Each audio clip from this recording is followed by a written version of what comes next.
신약성경 요한복음 11장 25절로 27절 봉독합니다. 예수께서 이르시되 나는 부활이요 생명이니 나를 믿는 자는 죽어도 살겠고 무릇 살아서 나를 믿는 자는 영원히 죽지 아니하리니 이것을 내가 믿느냐. 이르되 주여 그러하매다. 주는 그리스도시요 세상에 오시는 하나님의 아들이신 줄 내가 믿나이다. 아멘. 할렐루야. 아멘. 오늘도 이 말씀을 통해서 우리에게 은혜 주실 줄로 믿습니다. 오늘 이 부활절에 하나님이 주신 말씀은 이것입니다. 세상 죄를 지고 가는 하나님의 어린 양이 죽었다가 다시 사셨습니다. 이날은 우리 부활절이라고 합니다. 실제로 예수님께서 무덤에서 일어나 부활하실 때 이 소식을 처음 들은 제자들은 자신이 낼 수 있는 최고의 목소리로 높여서 소리쳤습니다. 예수님이 살아나셨습니다. 다시 한번 외쳐보겠습니다. 예수님이 살아나셨습니다. 예수님이 살아나셨습니다. 죽은 예수님이 살아나셨습니다. 죽은 예수님이 살아나셨습니다. 그렇게 외치지는 않았습니다. 이거보다 10배 더 크게, 더 감격적으로, 더 놀래서 소리를 쳤죠. 큰 기쁨과 흥분과 확신과 경외감으로 소리쳤습니다. 자신의 선생님, 자신의 하나님이 죽은 줄 알았는데 다시 살아났을 때의 그 기쁨은 이루 말할 수가 없었겠지요. 너무 기뻐서 이 감정이 다 폭발한 것 같았을 것입니다. 죽은 자녀가 다시 살아났다 해도 기쁨이 폭발하는데 하물며 우리를 구원하신 예수님이 십자가에서 죽으셨다가 다시 살아나셨다는 이 사실은 그 시간 목격자들 뿐만 아니라 예수님의 부활을 믿는 모든 그리스도인들의 기쁨인 줄로 믿습니다. 아멘. 예수님은 자신에 대해서 이렇게 선포하셨습니다. 나는 부활이요 생명이다. 나는 부활이요 생명이다. 이것을 신약 성경으로는 에고에미 헤 아나스타스 가이에 조에라는 말인데요. 주님이 직접 말씀하신 에고에이미라는 말을 히브리인들, 유대인들이 들었더니 귀가 곤두설 아주 두려운 선포였습니다. 놀라서 뒤로 자빠지거나 이 음성을 목전에서 직접 들었다면 아유, 나 이제 죽었구나, 이런 생각이 드는 말이었습니다. 왜 그런 줄 아세요? 예수님이 말씀하신 이 에고에임이라는 말은요, 누구나 사용할 수 없는 말이었고 오직 하나님만 쓸 수 있는 말이었기 때문입니다. 왜냐고요? 사실 우리 신약 성경은 헬라어로 에고에임이라고 이렇게 번역되어 있지만 실제로 요한이 이 독자들을 위해서 히브리어를 헬라어로 번역한 것뿐이었고 우리 주님은 그 당시에 히브리어나 또는 아람어로 말씀하셨을 것입니다. 예수님이 이 선포를 들은 사람들은 아브라함의 후손들인 유대인들이었으니까요. 그래서 당시를 유추해보면 틀림없이 예수님은 에고에임이라고 하지 않고 히브리어로 예흐예 아세로 예흐예 히브리어로 말씀하셨을 거예요. 무슨 소리냐고요? 이게 출애굽기 3장 14절의 말씀입니다. 여러분이 잘 아는 나는 스스로 있는 자니라 라는 뜻이에요. 하나님 스스로가 밝힌 하나님의 이름이었죠. 여러분이 이 말을 현대에는 줄여서 야훼라고 부르고 우리는 여호와라고 부르지만 실제로 유대인들은 하나님의 이름을 야훼로 부를 수가 없었던 이유는 주님께서 내 이름을 망령되이 부르지 말라라고 했기 때문입니다. 그래서 글자 문자는 분명히 아도나이 나는 스스로 있는 자라고 이름은 계시지만 부르실 때 여호와여 이렇게 부른 적이 없습니다. 아도나이로 불렀죠. 다시 한번 우리도 불러보겠습니다. 아도나이. 아도나이. 아도나이는 영어로 Lord란 뜻이고 주님입니다. 주님. 하나님의 이름을 함부로 부를 수가 없었던 거예요. 자, 우리도 아버님 이름들이 다 있지만 아버지를 존경하기 때문에 그 이름을 부르지 못하고 아버지라고 부르지 이름을 부르지는 않잖아요. 그렇죠? 여기 다 아버지들, 손녀들까지 다 있는데 우리 아이들, 우리 딸이 저를 보고 헤이 김성태 이렇게 부른다면 굉장히 서로 간에 어색할 것 같아요. 그렇죠? 안 그렇습니까? 아람씨 한번 아버지 이름 한번 불러봐요. 부르기도 좀 거북하고 듣는 사람도 이게 똑같은 감정이 하나님의 이름을 부를 때도 있었단 말이에요. 하나님 이름이 계시지만 야훼라는 이름이 계시지만 부를 수가 없어서 주님, 아도나이 이렇게 불렀던 거예요. 다시 예수님께 돌아가서 예수님께서 나는 부활이요 생명이다라는 말은 에고 에이미 나는 하나님이다라는 뜻이에요. 나는 하나님이다. 너희가 잘 아는 바대로 구약에서 유대인이라면 출애굽한 사람이 누구나 다 아는 대로 나는 스스로 있는 자다. 야훼야. 내가 너희를 창조한 야훼 하나님이다. 이렇게 모두가 듣는 앞에서 유대인들 앞에서 밝히신 겁니다. 내가 너희를 창조한 하나님이야. 내가 너희에게 생명을 주었다. 내가 너희의 생명의 수완을 정하고 내가 너희의 죽음도 정한다. 나는 너희를 살리기도 하고 죽이기도 한다. 나는 하나님이다. 나는 하나님이다. 이렇게 선포하셨죠. 또한 예수님은 하나님이시기에 누군가에 의해 죽임을 당해도 자신이 생명이고 생명을 주관하는 하나님이시기에 죽인다고 해도 죽을 수도 없고 다시 사시는 하나님이에요. 그리고 살아나서 다시 말씀하시는 하나님이십니다. 그래서 주님은 나는 부활이다 이렇게 말씀하셨어요. 부활은 죽었다가 다시 살아난다는 뜻이잖아요. 그렇다면 어떻게 죽은 사람이 스스로 다시 살아날 수가 있겠습니까? 창조 이후에 지금까지 단 한 사람도 그런 사람이 있었습니까? 이 말은 인간으로 태어나면 한 번 죽는다. 죽음이 끝이다라는 말이잖아요. 한 사람도 예외가 없었죠. 그런데 죽었던 자가 다시 살아난다면 이것은 죽음을 이기고 다시 생명이 된다는 뜻이니까 이 말은 곧 그가 하나님이라는 말이에요. 하나님이다.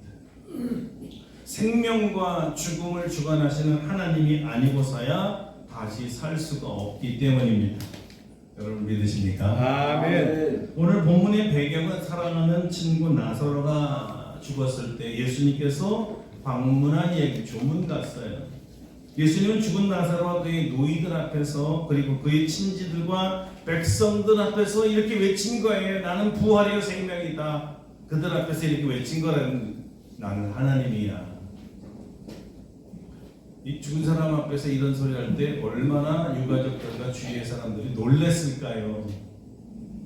왜냐하면 예수님 지금 주위에 있는 많은 사람들은 예수님을 잘 알고 있는 사람들이었습니다. 요셉과 마리아의 장남이요, 아버지를 떠나 직업은 목수요, 아버지가 죽은 뒤에 어머니와 동생들의 생계를 책임지고 일해온 갈릴리 지방 출신 나사렛 예수라는 말이에요.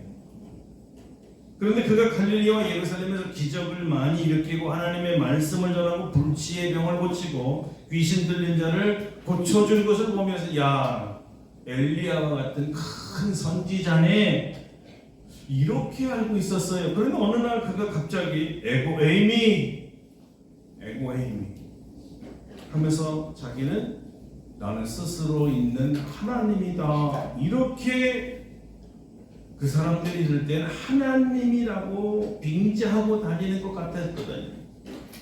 자신이 세상의 빛이라고 했다가 어느 때는 생명의 떡이라고도 얘기하고 어떤 때는 양의 문이라고도 하고 어떤 때는 선한 목자라고도 합니다. 그런데 자신이 무엇이라고 선포하든 자신에 대해서 무엇이라고 말하든 예수님은 항상 에고에이미 나는 하나님이다라고 얘기해요. 나는 하나님. 자, 이번에도 마찬가지로 나는 부활이요 생명이다. 사람들 앞에서 대놓고 나는 하나님이라고 선포하고 있다는 거죠. 백성들이 믿었을까요?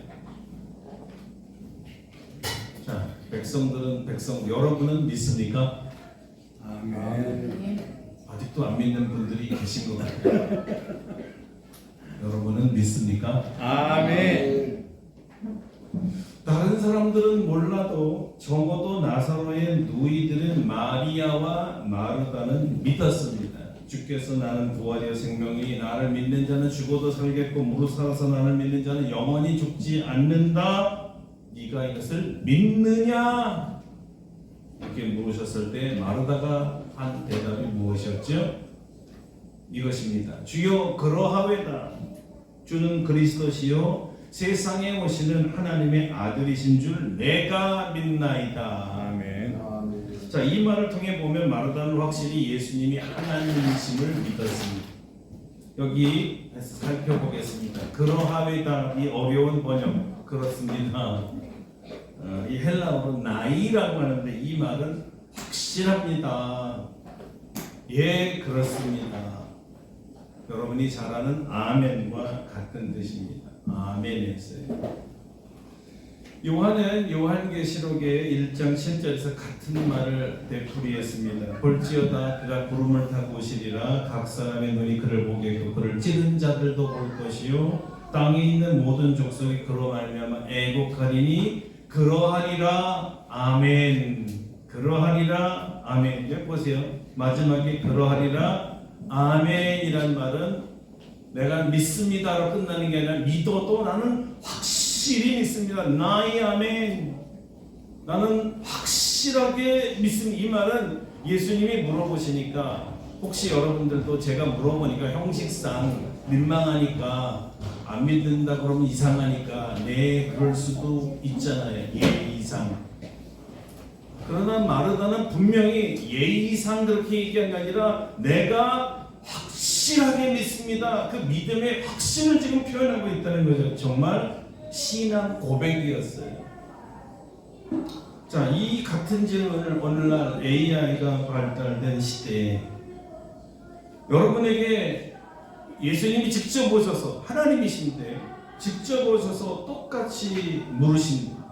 너희는 내가 부활이요 생명인 것을 믿느냐? 너희는 내가 하나님인 것을 믿느냐? 오늘 예수님이 오셔서 여러분에게 물으신다면 뭐라고 대답하실까요? 아멘. 아멘입니까? 나이 아멘입니까? 확실히 믿습니까? 아멘. 여러분은 예수님을 누구라고 생각합니까? 어떤 분이라고 믿습니까? 하나님이십니까? 아멘. 문제는 확실히 믿습니까? 아멘. 확실한 아멘입니까? 아멘. 이 아멘 하는 자에게만 예수님은 특별한 선물을 주신다고 하십니다. 부활이요 생명이신 예수님을 하나님으로 믿는 사람들에게는 어떤 선물이 있을까요? 그럼 주님이 이렇게 말씀하시는 거예요. 나를 믿는 자는 죽어도 살겠고 무릇 살아서 나를 믿는 자는 영원히 죽지 않는다. 아멘. 첫 번째, 예수님을 하나님으로 믿는 자는 죽어도 삽니다. 어떻게 죽어도 삽니까? 예수님이 미리 말씀하셨잖아요. 나는 부활이요 생명이다. 이 말은 자신만 죽고 산다는 말이 아닙니다. 예수님은 하나님이니까 당연히 죽어도 살죠. 죽음이 생명이신 예수님 앞에 굴복하여 예수님을 가두놓을 수가 없습니다. 오히려 예수님이 죽음을 가둡니다. 그런데 여기에 부활이요 생명이신 예수님이 자신만 부활하시는 것이 아니라 우리도 부활시킨다는 약속입니다. 우리에게도 예수님의 생명을 주어서 누구에게? 믿는 자에게 예수님의 생명을 주어서 예수님이 죽음을 이긴 것처럼 우리도 죽음을 이기게 하시고 다시 살게 하신다는 겁니다. 자, 다시 한번 묻습니다. 누구를 이렇게 죽어도 살게 하신다고요? 예수님이 하나님이심을 믿는 사람입니다. 믿는 사람. 그래서 주님은 나를 믿는 자는 이런 단서를 앞에 붙이신 거예요. 누구나가 아니에요. 예수님이 하나님이심을, 예수님이 부활이요 생명이심을 믿는 자는 죽어도 산다. 이렇게 말씀하신 거죠. 무슨 얘기일까요? 믿음이 없이는 부활이요 생명이신 예수님도 살릴 수가 없다는 말입니다. 살릴 능력이 없다는 말이 아니에요. 믿음이 없는 자는 살리지 않는다는 뜻입니다. 그래서 너는 내가 부활이요 생명인 하나님이라고 믿느냐? 믿음을 물어보신 거예요. 너희는 믿느냐? 이 말씀은 단순히 육체적 생명을 넘어서 영원한 생명과 부활에 대한 약속이 담겨져 있습니다. 당시 상황은 마르다의 오라버니 나사로가 죽었고 이로 인해 슬픔에 빠진 마르다 마리아에게 하신 말씀이었죠. 인간이라면 가장 큰 두려움이 무엇일까요? 사실은 죽음이죠. 죽음은 사랑하는 사람과의 단절입니다. 앞에 간 사람들이 다 단절되어 있기 때문에 만남이 이룰 수가 없죠. 망연자실한 유가족들 앞에서 예수님이 줄 수 있는 최고의 위로가 무엇이었겠어요? 믿음을 통해 소망을 주신 거예요. 무슨 소망이죠?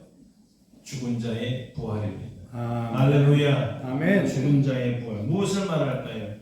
다시 살아나서 단절된 모든 관계를 새로 시작할 수 있다는 말입니다.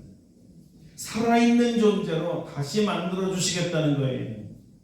그것도 단순히 우리가 사는 이곳에서가 아니라 하나님 나라에서 영원토록 살게 해주시겠다는 것입니다. 어떻게 이게 가능할까요? 예수님이 하나님이시기 때문입니다. 하나님에게는 불가능이 없습니다. 전지전능하신 하나님이시기 때문이죠. 예수님이 부활이요 생명이라 죽은 자를 살리시고 그에게 예수님의 생명을 주시는데 그 생명은 예수님의 생명처럼 영원한 생명입니다. 그래서 영생이라고 합니다. 주님은 처음부터 영생을 주신다고 말씀해 오셨어요. 몇 군데만 찾아보겠습니다. 첫째가 요한복음 3장 15절과 16절입니다. 이는 그를 믿는 자마다 영생을 얻게 하려 하십니다. 하나님이 세상을 이처럼 사랑하사 독생자를 주셨으니 이는 그를 믿는 자마다 멸망하지 않고 영생을 얻게 하려 하십니다. 둘째가 3장 36절입니다. 아들을 믿는 자에게는 영생이 있고 아들에게 순종하지 아니하는 자는 영생을 보지 못하고 도리어 하나님의 진노가 그 위에 머물러 있느니라. 세 번째는 5장 24절입니다. 내가 진실로 너희에게 이르노니 내 말을 듣고 또 나 보내신 이를 믿는 자는 영생을 얻었고 심판에 이르지 아니하나니 사망에서 생명으로 옮겼느니라. 아멘. 넷째가 6장 40절입니다. 내 아버지의 뜻은 아들을 보고 믿는 자마다 영생을 얻는 것이니 마지막 날에 내가 이를 다시 살리리라 하시니라. 다섯 번째는 6장 47절입니다. 진실로 너희에게 이르노니 믿는 자는 영생을 가졌나니. 여섯 번째 10장 38절입니다. 내가 그들에게 영생을 주노니 영원히 멸망하지 아니할 것이요 또 그들을 내 손에서 빼앗을 자가 없느니라. 자, 오늘 본문은 물론이고 요한복음 마칠 때까지 수없이 이 영생이 반복되고 있습니다. 그중 마지막 하나만 더 봅니다. 요한복음 17장 3절이지요. 영생은 곧 유일하신 참 하나님과 그가 보내신 자 예수 그리스도를 아는 것입니다. 자, 이 모든 말씀에서 예수님은 자신이 부활과 생명이라고 반복해서 말씀하셨습니다. 자, 여러분은 예수님이 부활이요 생명인 줄 믿습니까? 예수님을 믿었기에 여러분도 영생을 얻은 줄로 믿습니까? 자, 두 번째 예수님을 하나님으로 믿으면 그것도 무릇 살아서 나를 믿는 자는 영원히 죽지 않는다는 말씀대로 살아서 예수를 믿는 자는 영원히 죽지 않습니다. 누구든지 예수님이 부활이요 생명이심을 살아서 믿으면, 살아있을 때 믿으면 영원히 죽지 않습니다. 아주 중요한 말이에요. 살아서. 그러니까 살아서 믿으면이란 말은 지금 살아있는 동안에 나를 믿는 사람, 또는 현세에 살아서 나를 믿는 자, 아니면 이 땅에서 삶을 이어가는 동안에 나를 믿는 사람은 영원히 죽지 않고 반대로 영원히 살 것이라고 약속하셨습니다. 즉 단순히 살아서라는 말은 현재의 삶을 살아가는 상태를 뜻하는 것이며, 현재 믿음을 가진 사람이라는 면에서 현재적 상태를 강조하기 때문에 미래의 단순한 부활뿐만 아니라 영생이라는 것은 여기에 지금부터 이미 시작된다는 것을 말하는 거예요. 예수님의 생명이 내 안에 들어오는 그 순간부터 영생은 시작되는 것입니다. 지금 내 안에 들어온 예수님의 생명은 비록 죽음이라는 과정을 밟지만 죽지 않는 생명이라 영원히 삽니다. 예수님은 또 하나의 축복된 선물을 예수님이 하나님이시라고 믿는 자에게 주셨는데요.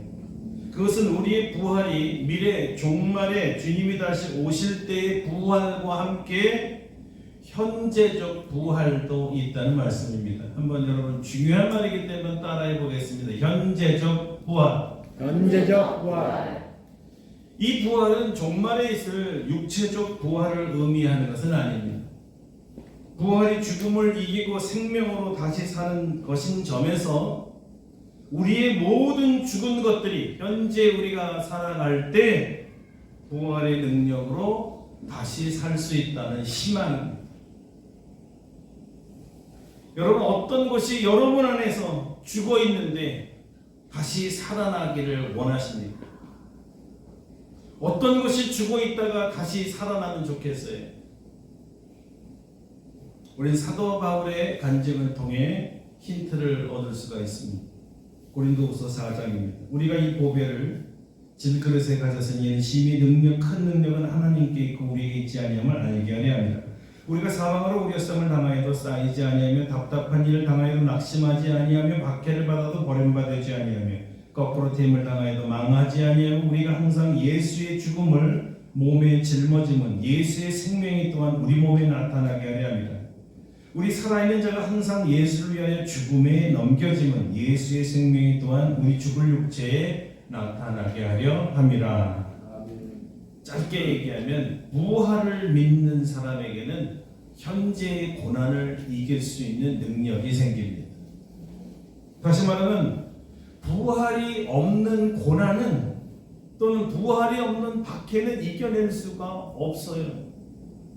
우리가 부활이라는 걸 믿기 때문에, 예수님이 하나님이시며 생명을 주시는 분이라는 것을 믿기 때문에 그 믿음에 자기 목숨을 걸고 복음을 전하다 핍박을 받고 죽을 수도 있고 부활을 믿기 때문에 다시 살 것을 믿는 것입니다.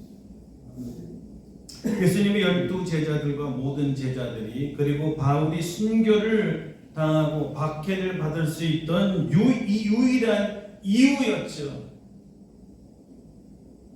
죽음도 두려워하지 않았던 이유가 바로 죽음은 바로 천국에 간다는 믿음 때문이었고 부활할 줄로 믿었기 때문입니다.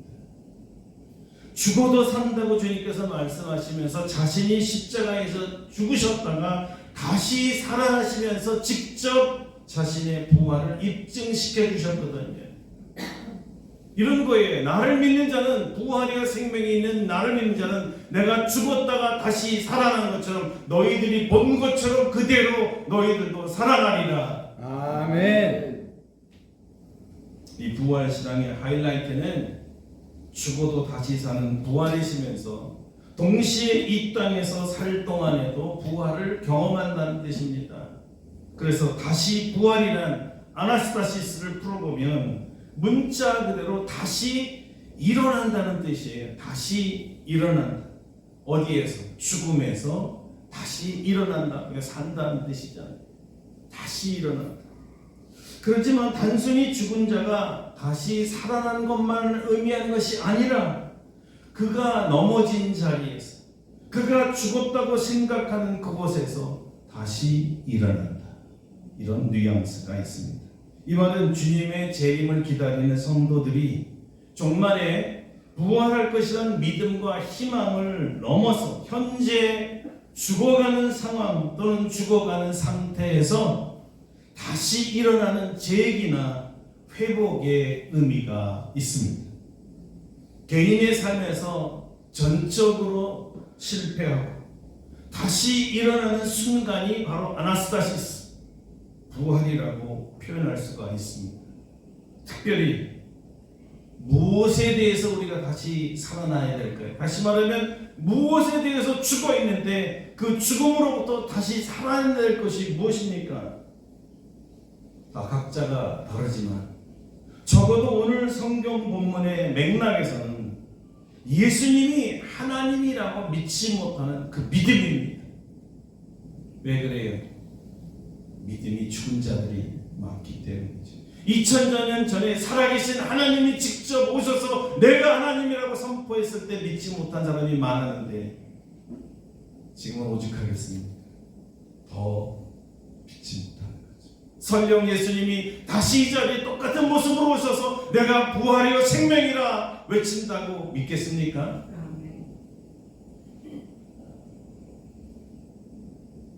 믿음이 죽은 사람들은 하나님이 와도 믿을 수가 없잖아요. 믿음이 죽으니까 주님과 주님의 교회에 대한 헌신도 마저 따라 죽었습니다.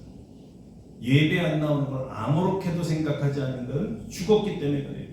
믿음이 죽었습니다. 믿음이 죽으니까 말씀을 향한 열정과 기도에 향한 열정도 죽었습니다. 그래서 가만히 제가 저를 생각해 보니까 젊을 때 그렇게 기도에 미쳐서 살았었구나. 과거를 제가 얘기하고 있더라고요. 그때는 미쳤었구나. 모든 은혜와 능력과 지혜와 성품의 변화와 성령 충만과 헌신과 비전의 사람으로 살아갔을 때의 특징은 기도였습니다. 기도했을 때 기도하는 사람에게만 나타나는 특징들이었어요. 한마디로 여러분 우리가요 기도가 죽었어요. 믿음이 죽은 겁니다. 그래서 믿음이 다시 살아나야 합니다. 기도가 다시 살아나야 합니다. 저와 여러분에게 죽은 믿음이 부활되기를 축원합니다. 죽은 기도가 부활되기를 축원합니다. 아멘. 오늘 본문 마지막 부분에는 실제로 마르다의 오라버니 나사로가 죽은 지 나흘 만에 4일이죠. 4일 만에 무덤에서 다시 살아나는 광경이 보입니다. 그런데 죽은 자가 사는 것을 본 자들마저도 의심했어요. 정말 사는 건가? 착신가? 이게 무슨 일이 일어난 일이라? 아니 도대체 어떻게 사람이 죽어서 나흘이나 되는 중동에 낮에는 60도가 넘어서 1일장밖에 못하는 이유는요 하루 만에 시체가 썩기 때문입니다. 근데 나흘이 됐다는 것은 시체가 완전히 부패되었다는 뜻이거든요. 그런데 그 사람이 다시 산다? 이해가 안 된 거죠. 썩은 내가 진동하는데 시체 썩은 냄새 맡아보셨어요? 그런데 이 사람이 어떻게 살아났을까? 아니 이 예수라는 사람은 도대체 누군데 썩은 내가 진동해서 사흘 동안 죽어있는 사람을 살리셨다는 겁니다. 자 여기에 여러분 한 가지 없는 것이 있었어요. 한 가지가 없었습니다. 무엇이 이들에게 없었을까요? 그에게 역시 믿음이 없었습니다. 눈을 뜨고 보고 있는데 우리가 눈을 씻고 봐도 믿음이 없더라. 티끌만큼도 믿음이 없습니다. 이런 불신자들 앞에서 예수님께서 나는 부활이요 생명이라고 외친 거예요. 나는 하나님이라고 외친 거예요. 죽은 나사로에게 이렇게 명령했습니다. 나사로야 나오라. 실제적으로 어떤 나사로예요? 죽은 나사로야 나오라였죠. 어떻게 됐을까요? 제가 성경 그대로 읽어드리겠습니다. 죽은 자가 수족을 배로 동인 채로 나오는데 그걸 그은 수건에 쌓였더라. 예수께서 이르시되 풀어놓아 다니게 하라. 부활했습니다. 다시 살아났습니다. 할렐루야. 아멘. 나흘이 아니라 40일, 4년, 40년, 400년 죽어 있어도, 아무리 오래 죽어 있어도 부활이요 생명이신 하나님이 다시 살아나라 명령하면 다시 사는 거예요. 에스겔 골짜기에 뼈다귀들이 다 살아났잖아요. 우리의 믿음이 아무리 오랫동안 죽어 있고 우리의 기도가 죽어 있었더라도 나사로야 나오라 말씀하시니 살아난 것처럼 믿음이 죽은 자요 기도가 죽은 자 다시 살아나 주님께서 명령하시면 다시 살아납니다. 할렐루야. 아멘. 부활입니다. 현재적 부활. 종말론적인 부활 더 중요하지만 그때까지 이 믿음이 필요해요. 현재적 부활. 아무리 내게 죽은 것도 주님은 다시 살리십니다. 예수님께서 여러분의 죽은 믿음과 기도를 다시 살게 해주실 줄로 믿습니다. 왜 그렇습니까? 예수님 부활이여 생명이신 하나님이시니까. 믿습니까? 기도하겠습니다. 우리 다 같이 나의 죽은 믿음, 죽은 기도가 살아나게 해달라. 다시 어렸을 때 그 열정이 다시 살아나게 해달라.